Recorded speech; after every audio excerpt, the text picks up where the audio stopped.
Assalamualaikum warahmatullahi wabarakatuh. Salam sejahtera untuk kita semua. Om Swastiastu, Nama Budaya, Salam Kebajikan. Perkenalkan, saya Dr.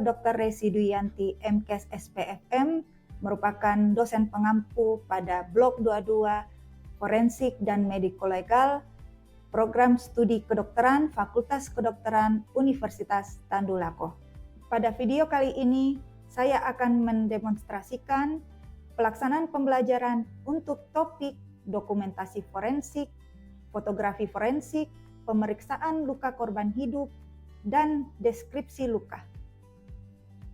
Pada Blok 22 Forensik dan Mediko-Legal, khusus pada topik dokumentasi forensik, fotografi forensik, pemeriksaan luka korban hidup, dan deskripsi luka dilaksanakan dengan menerapkan metode DIA, Delivery, Interaction, Assessment dalam kegiatan perkuliahan. Metode DIA diterapkan untuk memastikan tercapainya capaian pembelajaran mata kuliah atau CPMK yang telah ditetapkan, khususnya CPMK 3, mampu menjelaskan teknik dokumentasi forensik meliputi fotografi forensik dan deskripsi luka pada korban hidup, serta CPMK 5 mampu melakukan pemeriksaan dan mendeskripsikan luka korban hidup sesuai kaidah mediko-legal. Setelah mengikuti perkuliahan dengan metode DIA pada topik dokumentasi forensik, fotografi forensik, pemeriksaan luka korban hidup, dan deskripsi luka, mahasiswa diharapkan mampu. Yang pertama adalah menjelaskan prinsip dan kaidah dasar fotografi forensik dalam dokumentasi kasus mediko-legal. Yang kedua adalah menjelaskan teknik pemeriksaan luka pada korban hidup secara sistematis. Yang ketiga adalah menjelaskan klasifikasi jenis-jenis luka berdasarkan mekanisme dan penyebabnya. Yang keempat, menganalisis hubungan antara jenis luka, mekanisme trauma, dan alat atau benda penyebab. Yang kelima adalah merumuskan deskripsi luka yang lengkap dan akurat sesuai kaidah forensik dan mediko-legal. Metode DIA, Delivery, Interaction, dan Assessment diterapkan dalam 3 tahap terintegrasi selama proses perkuliahan. Yang pertama adalah delivery atau penyampaian materi. Kegiatan delivery mencakup yang pertama adalah pembukaan dengan menyampaikan tujuan pembelajaran spesifik. Yang kedua adalah penyajian materi secara bertahap dari konsep dasar hingga aplikasi klinis. Yang ketiga adalah penekanan pada poin-poin penting menggunakan highlight dan summary slide. Yang keempat adalah pemberian contoh kasus klinis sebagai ilustrasi. 2. Interaction, interaksi dosen dan mahasiswa. Kegiatan interaction mencakup yang pertama adalah sesi tanya jawab 2 arah antara dosen dan mahasiswa. Yang kedua, mahasiswa menyimak pemaparan, kemudian melakukan diskusi dalam bentuk tanya jawab. Yang ketiga, pemberian kesempatan kepada mahasiswa untuk mengajukan pertanyaan klarifikasi. 3. Assessment atau penilaian pemahaman. Kegiatan asesmen mencakup dosen memberikan umpan balik segera atau immediate feedback terhadap pemahaman mahasiswa. Sistem penilaian. Penilaian dalam metode DIA pada lecture ini mencakup asesmen daring lecture, partisipasi aktif dalam tanya jawab dan diskusi kasus dokumentasi forensik atau deskripsi luka, ujian blok, soal terkait topik dokumentasi forensik dan deskripsi luka korban hidup. Pelaksanaan metode ini diharapkan dapat menciptakan proses pembelajaran yang aktif, interaktif, dan terukur sehingga mahasiswa mampu mencapai kompetensi yang telah ditetapkan sesuai dengan capaian pembelajaran lulusan atau CPL, Program Studi Kedokteran, Fakultas Kedokteran Universitas Tadulako. Assalamualaikum.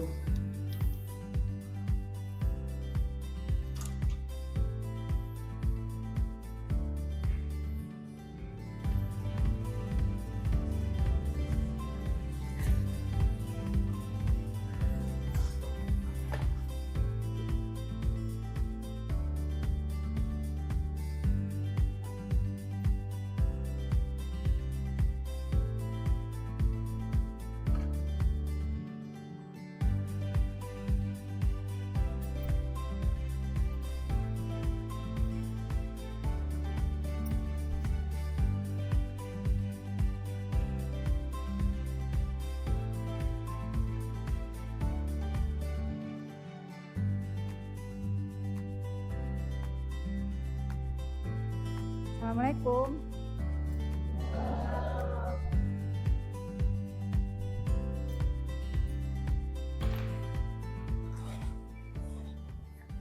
Assalamualaikum warahmatullahi wabarakatuh. Ya, hari ini kita masuk ke dokumentasi forensik ya.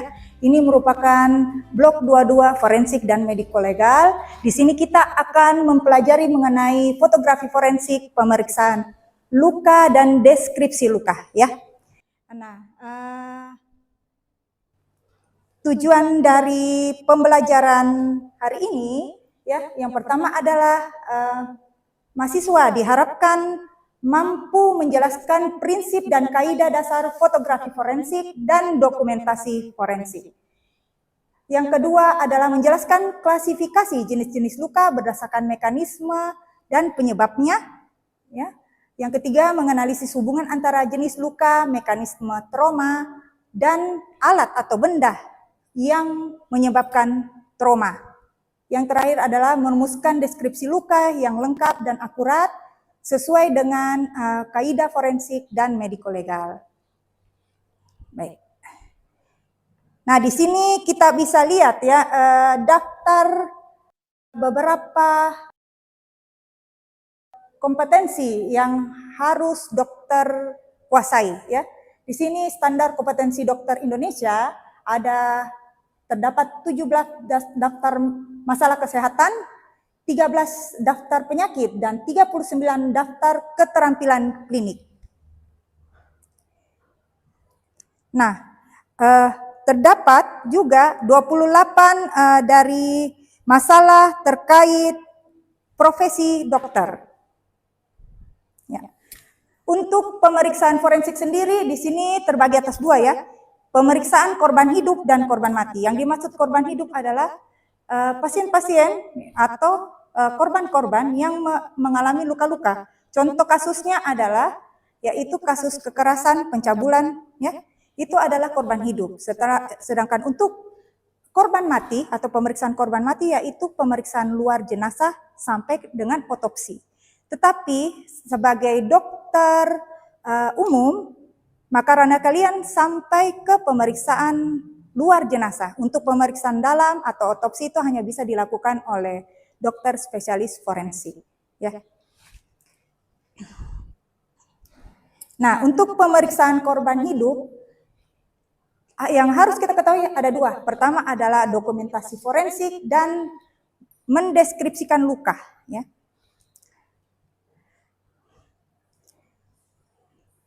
Nah, di sini kita bisa lihat ya sedikit gambaran dari traumatologi. Ya, di sini trauma mekanik, ya, trauma tumpul, trauma tajam, dan trauma senjata api. Untuk trauma tumpul, maka yang akan kita deskripsikan atau membedakan adalah luka lecet, luka memar, luka robek, dan fraktur. Untuk trauma tajam ada luka iris, luka tusuk, dan luka bacok. Dan luka akibat trauma senjata api. Yang kedua adalah trauma fisik, yaitu trauma suhu. Di sini kita akan membedakan suhu tinggi dan suhu rendah, dan trauma listrik atau petir, dan trauma tekanan. Yang ketiga adalah trauma kimiawi, yaitu di sini kita ketahui bahwa dua antara kimia asam dan kimia basah. Kalau kalian pernah mendengar, maka pada kasus-kasus tertentu, ya, di mana korban-korban itu biasanya disiram dengan air keras. Kalau kalian lihat di media sosial atau di berita, itu sering sekali ya dipakai untuk menyiram. Baik itu berupa asam atau basah, kimia asam atau kimia basah. Kira-kira menurut kalian, kimia asam atau kimia basah yang jauh lebih parah apabila kita terkena? Ya, yang lain? Ya, betul ya. Sebenarnya kimia basah deh.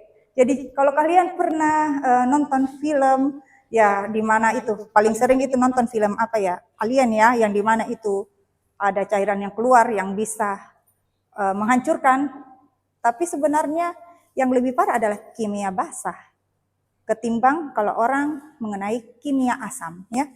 Kenapa begitu? Secara logika bahwa kimia asam apabila kita terkena maka dia akan bertumpuk ke atas, Dek. Jadi permukaan kulit kita itu akan tetap utuh, tetapi dia akan tumpuk ke atas. Sedangkan kalau kimia basah dia akan menyerap. Jadi kamu tahu kan kalau semakin dalam luka yang dihasilkan, maka derajat kerukaan itu semakin tinggi. Ya kan? Benar tidak? Ya. Nah, lanjut. Nah, di sini kita bisa lihat ya. Trauma mekanik, ya. Manifestasi pada kulit, ya. Pembagian secara teori bahwa terbagi atas 3. Trauma tumpul, yaitu ada luka lecet yang terdiri dari luka memar, luka robek dengan luka lecet. Dan untuk trauma tajam itu terbagi atas 3, luka iris, luka tusuk, dan luka bacok. Dan trauma senjata api, yaitu luka tembak.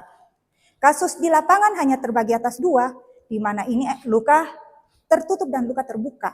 Ya, di mana untuk luka tertutup sendiri adalah luka lecet dan luka memar, dan luka terbuka adalah luka robek, luka iris, luka tusuk, luka bacok, dan tembak. Nah, untuk pembagian luka tertutup dan luka terbuka ini adalah di mana lukanya itu sesuai dengan lapisan kulit yang terkena, ya. Semakin mendekati permukaan kulit, maka itu dianggap sebagai luka ringan atau luka tertutup, ya. Sedangkan kalau dia semakin mendekati tulang, maka itu dianggap sebagai luka terbuka, ya. Nah, untuk mahasiswa sendiri yang harus kalian ketahui adalah dokumentasi atau fotografi forensik. Alat yang kalian siapkan itu pertama adalah kamera.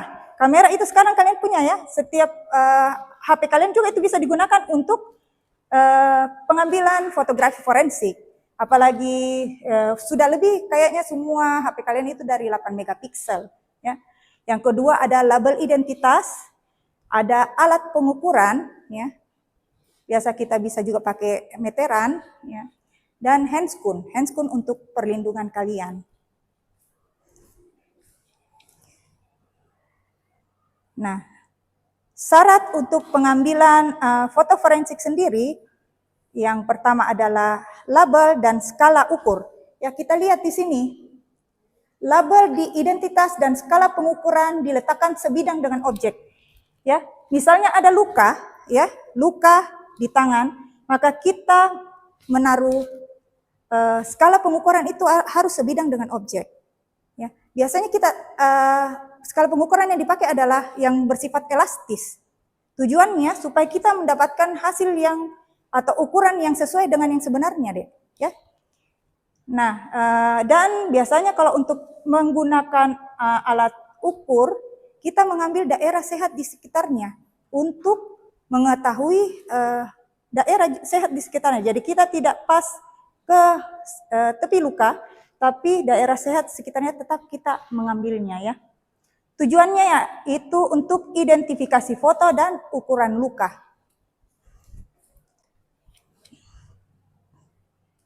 Nah, ini adalah salah satu contoh label identitas, tapi semuanya tidak semuanya seperti ini.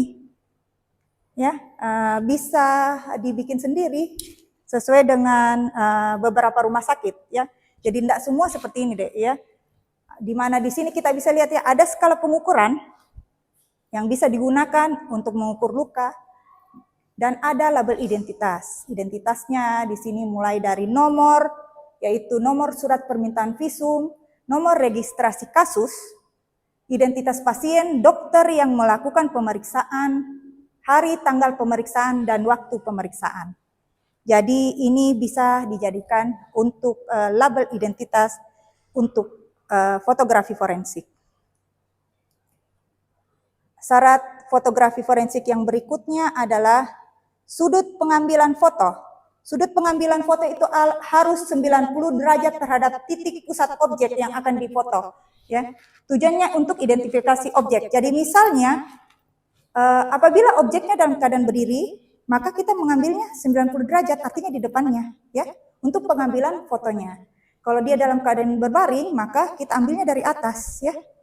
Pokoknya inti dari pengambilan fotografi forensik ini harus 90 derajat. Diusahakan harus 90 derajat. Sehingga skala pengukuran itu sesuai dengan yang aslinya.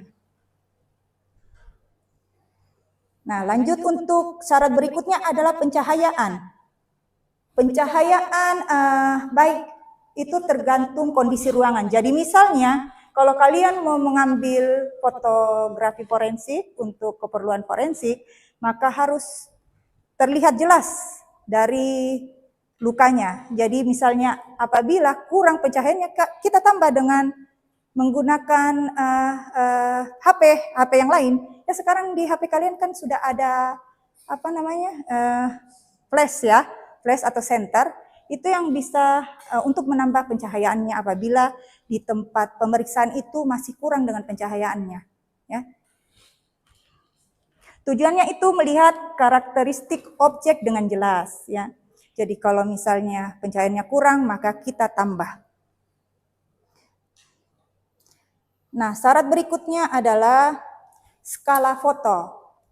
Tidak ada distorsi ukuran foto, tujuannya ukuran dimensi objek yang difoto. Jadi yang dimaksud distorsi ukuran apabila kita mengambil foto itu tidak sesuai dengan yang aslinya.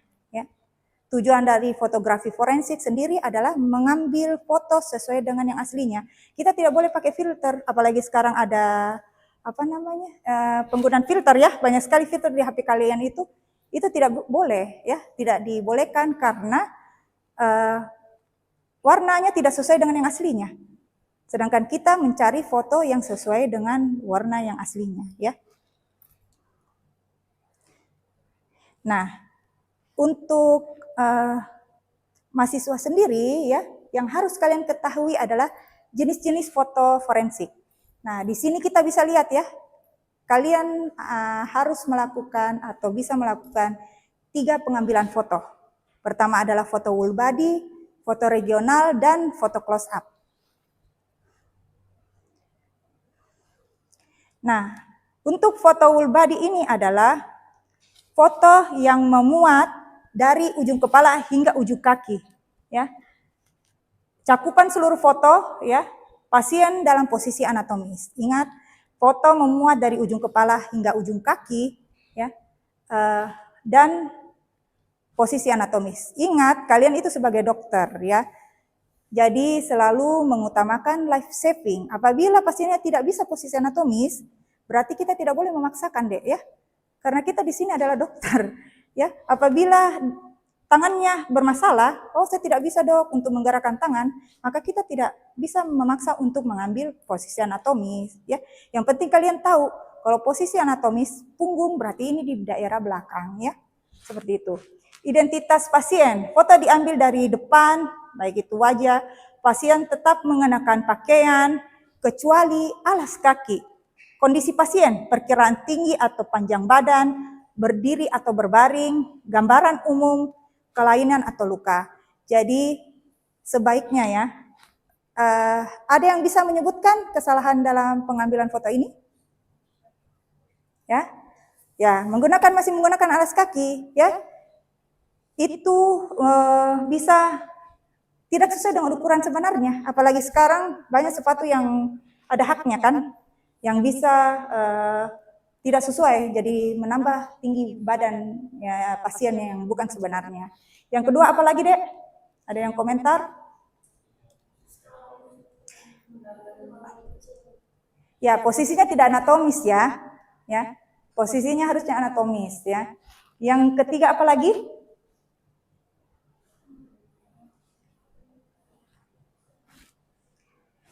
Di sini ya.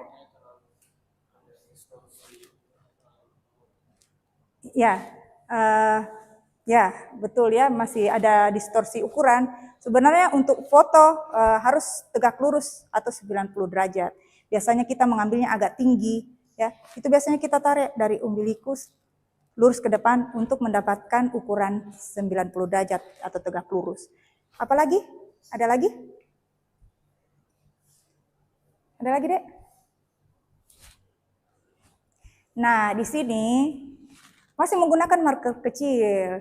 Jadi markernya itu tidak kelihatan. Biasanya untuk foto whole body itu dia menggunakan marker besar. Kalian pernah lihat itu marker besar yang identitas yang besar yang kayak ya, itu karena kelihatan tulisannya, sedangkan ini kan kecil. Nah, untuk marker sendiri yang kecil ini hanya digunakan untuk foto regional ya. Nah, selanjutnya kita masuk ke foto regional yang kedua. Foto regional ini tujuannya yaitu untuk memuat regio anatomis tertentu ya. Pada saat kita melihat foto regional, kita tahu daerah yang sakit atau daerah yang luka. Misalnya pada gambar yang atas, kita sudah tahu itu daerah di mana yang luka, di daerah leher ya. Begitupun pada gambar yang di bawah, itu kita sudah tahu bahwa ini yang luka adalah kaki kanan atau kaki kiri. Seperti itu. Untuk foto regional hanya menentukan regio apa lukanya. Ya. Di sini kita menggunakan marker kecil yang tadi digunakan untuk foto whole body, itu digunakan untuk foto regional. Identifikasi regio harus ada marker atau penanda anatomis, harus jelas atas bawah, kanan kiri, depan belakang. Jadi dengan kita melihat foto regional, kita sudah tahu, oh lukanya itu di mana? Kaki kanan, kaki kiri, tangan kanan, tangan kiri, seperti itu ya. Nah lanjut, untuk foto yang ketiga, yaitu adalah foto close up. Ya. Pada saat kita melihat foto close up, kita sudah tidak tahu ini daerah kiri kanan, atas bawah, ya. Karena tujuan dari foto close up sendiri untuk karakteristik luka. Ya. Cakupan luka, foto memuat keseluruhan luka, ya. Identifikasi luka atau karakteristik luka dapat terlihat jelas. Jadi tujuan dari foto close up, pada saat kita melihat sih kita sudah tidak tahu ini lukanya di daerah mana. Apa kalian bisa tahu ini daerah mana? Atau ini? Sudah tidak kelihatan ya? Karena kalau foto regional itu kelihatan, pada foto close up itu tidak kelihatan lagi. Karena tujuan dari foto close up adalah deskripsi luka. Ya.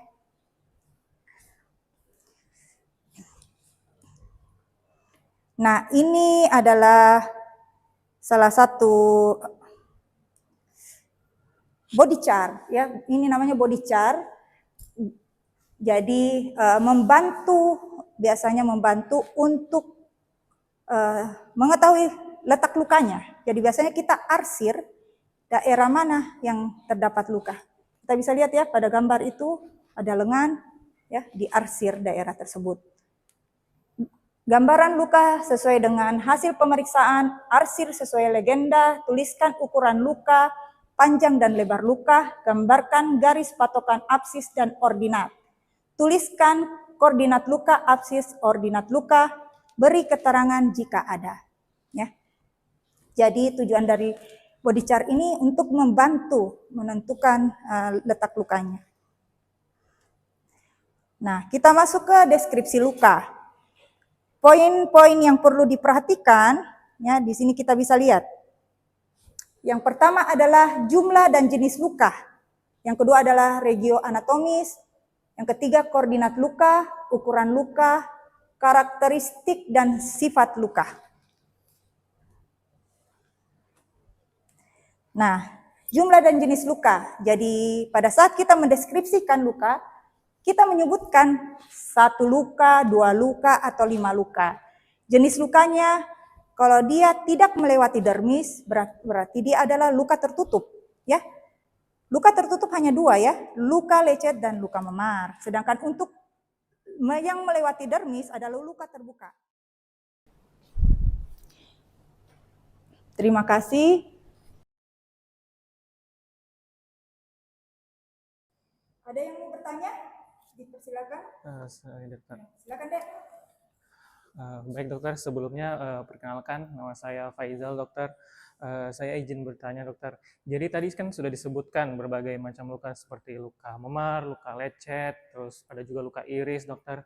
dan cara bagaimana kita untuk mengukurnya, terus cara mengetahui lokasinya seperti dari ordinat maupun absis, terus cara mendeskripsikannya juga dokter. Mungkin yang saya mau tanyakan, bagaimana kalau terkait luka bakar dokter yang mungkin bisa dalam cakupan yang luas dokter, mungkin satu tangan atau satu badan dokter, itu bagaimana cara pengukurannya, terus dari ordinat absisnya bagaimana, dan juga terkait deskripsi lukanya dokter. Mungkin sekian dokter, terima kasih. Ya, bagus sekali pertanyaannya ya, Dek. Ya, ada yang mau menjawab? Siapa tahu ada yang mau menjawab? Bisa menjawab bagaimana caranya? Ya, ada? Ada masukan? Ya, nah, ada. Ya, jadi kalau misalnya lukanya besar, ini yang bisa kita ukur hanya luka-luka kecil, ya. Seperti saya ajarkan tadi, dia menggunakan skala pengukuran. Tapi apabila dia penampangnya luas, ya, seperti luka akibat trauma api atau luka akibat bahan kimia, asam atau basa, biasa kan luas. Penampangnya biasanya luas dari wajah ke lengan. Itu kan kita tidak mungkin mengukur menggunakan meteran. Jadi biasanya untuk deskripsi lukanya berupa kata-kata saja, yang di mana luka menjalar dari wajah ke lengan kanan. Dibikin sebaik mungkin sehingga yang mendengarkan itu bisa menghayal bahwa lukanya sebesar itu gitu ya. Tujuan dari deskripsi luka agar orang yang mendengar itu mengerti atau bisa membayangkan letak lukanya seperti itu, deskripsi dari lukanya seperti itu ya. Jadi kalau misalnya lukanya besar, maka kita hanya menyebutkan daerah mana yang terkena. Misalnya dia daerah wajah atau dari luka dari telinga kanan ke menjalar ke lengan kanan. Itu penyebutannya. Jadi kita tidak mengukur lagi, Dek, ya. Beda kalau untuk ukuran luka-luka kecil yang tadi saya sudah deskripsikan, luka yang masih bisa diukur, tapi kalau lukanya besar, berarti kita mendeskripsikan berupa kata-kata yang dimana bisa dimengerti orang lain, seperti itu. Mengerti sampai sini, Dek? Ya. Ada lagi? Ya, silakan, Dek. Baik, permisi dokter, terima kasih atas kesempatannya. Sebelumnya perkenalkan saya Rizka. Di sini saya ingin bertanya kembali mengenai terkait yang pertanyaan tadi, bagaimana jika luas lukanya, berarti apakah dia hanya perlu dilakukan foto regio saja, tidak perlu dilakukan foto close up. Kemudian saya ingin bertanya juga, bagaimana jika lukanya banyak seperti luka tusuk yang banyak begitu? Apakah dijelaskan semuanya atau bagaimana? Ya. Terima kasih. Ya, terima kasih. Bagus ya pertanyaannya. Ada yang bisa menjawab? Misal luka tusuk. Luka tusuk itu biasanya kan orang biasa menusuk bukan hanya satu kali. Pernah lihat kejadian yang di mana luka tusuk itu dilakukan berulang tak ya? Pernah lihat ya, seperti yang kejadian di luar negeri yang dia tusuk ibunya, itu kan dia menghitung ada 32 tusukan, ya. Maka kita hanya mendeskripsikan satu luka saja, Dek. Lalu kita menghitung jumlah lukanya. Misalnya ada 32 luka tusuk, lalu kita deskripsikan, ya. Karena pasti senjata yang digunakan biasanya sama, ya. Adakah biasanya orang menggunakan senjata saya tusuk dulu, saya ganti dulu senjatanya. Jarang sekali, ya. Biasanya satu saja itu senjata yang dia pakai tusuk berulang kali, ya, di tempat yang berbeda. Dan kita biasanya mendeskripsikan satu saja untuk luka tusuknya, ya. Nah, jadi kita tinggal menghitung berapa jumlah luka tusuk, ya. Luka tusuknya kita hitung, tapi untuk mendeskripsikan luka tusuk hanya satu kali, ya. Mengerti Dek sampai sini ya? Nah, kalau untuk pengambilan fotografi forensik, apakah bisa? Kalau hanya kita ambil foto close up, atau kita hanya ambil foto regional, apakah bisa? Ada yang bisa jawab? Ada? Ya, ya. Jadi kita tetap mengambil 3 foto secara berurutan. Tujuan dari pengambilan foto, mulai dari foto whole body, regional baru close up, itu supaya kita berurutan mengetahui posisi dari lukanya sampai kita dapat mendeskripsikan luka, ya. Apabila ada dalam satu regional ada 2 luka, maka kita mendeskripsikan 2 luka dalam satu regional. Walaupun foto regionalnya hanya 1 yang kita ambil karena hanya 1 regio, tetapi ada 2 luka di situ. Maka kita deskripsikan 2 luka. Jadi hasil fotonya adalah foto whole body regional close up. Ya, kalau ada 3 luka dalam regional yang sama, maka foto whole body 1, regional close up. Berarti 3 foto close up-nya, ya, karena kita mendeskripsikan 3 luka yang berbeda. Ngerti tidak sampai sini ya? Ya, bagus sekali pertanyaannya. Ada lagi? Ya, silakan Dek. Baik dokter, terima kasih atas kesempatannya. Perkenalkan, nama saya Aldia. Saya izin bertanya dokter, tadi sudah dijelaskan tentang kita mengambil foto itu dari sudut 90 derajat. Saya ingin bertanya, apabila kita melakukan foto untuk whole body, bagaimana apabila yang melakukan fotografi itu tidak dilakukan secara 90 derajat dokter? Ya, terima kasih. Ada yang mau menjawab? Ada yang bisa? Ya. Pada intinya, kita berusaha untuk mengambil foto 90 derajat. Tujuannya apa? Supaya tidak ada distorsi ukuran. Jadi, yang kita dapat adalah foto yang sesuai dengan yang aslinya. Ya, apabila pasien tidak mampu untuk berdiri, ya, maka kita mengambil dalam keadaan dia berbaring. Bagaimana caranya? Sekarang ada tongsis. Ya, kita bisa mengambil melalui atas, ya, di mana itu kita meletakkan skala pengukuran berupa meteran di samping pasien yang sedang berbaring. Jadi kita bisa mengambil foto untuk foto whole body-nya. Mengerti sampai sini deh ya. Inti dari foto whole body yaitu mencakup dari ujung kepala hingga ujung kaki, di mana pasien dengan kita melihat itu kita mengetahui keadaan pasien, ya. Seperti itu. Tujuan dari foto whole body adalah melihat keseluruhan cakupan seluruh badan dari pasien, ya. Itu bisa kita ambil dalam keadaan berbaring, bukan hanya dalam keadaan berdiri. Apabila pasiennya tidak mampu untuk berdiri, kita ambil dalam keadaan berbaring. Ingat selalu bahwa kalian adalah dokter, jadi mengutamakan namanya life saving, ya. Artinya semua kepentingan pasien yang diutamakan. Seperti itu ya, Dek. Ya, baik, kalau tidak ada pertanyaan lagi, saya tutup. Wassalamualaikum warahmatullahi wabarakatuh. Waalaikumsalam warahmatullahi wabarakatuh.